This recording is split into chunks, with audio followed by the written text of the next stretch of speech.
Arestado sa Lapu-Lapu City sa Cebu ang isang lalaking gumagamit ng mga bata sa paggawa ng malalaswang video. Ang mga biktima, pamangkin umano ng suspect, kabilang ang 1 buwang gulang na sanggol. Nakatutok si Fe Marie Dumabok ng GMA Regional TV.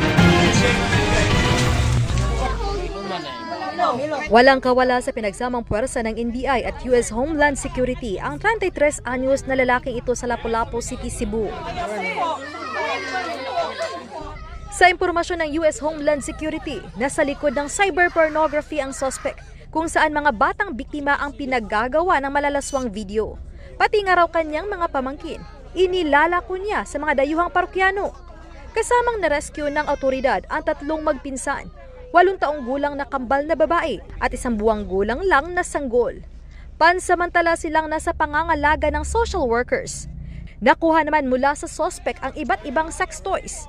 Gayon din ang 3 mobile phones na may lamang masiselang video ng mga bata. Mahigit 1 taon na umanong nag-ooperate ang suspect.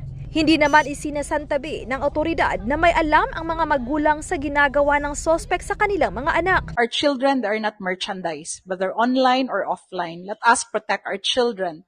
Second key point is that it takes a village to take care of our children. So the community must get involved to stop this kind of criminality, this type of savagery. Mariing itinanggi ng suspect ang aligasyon laban sa kanya. Para sa GMA Regional TV at GMA Integrated News, Fe Marie Dumabok, nakatutok 24 oras.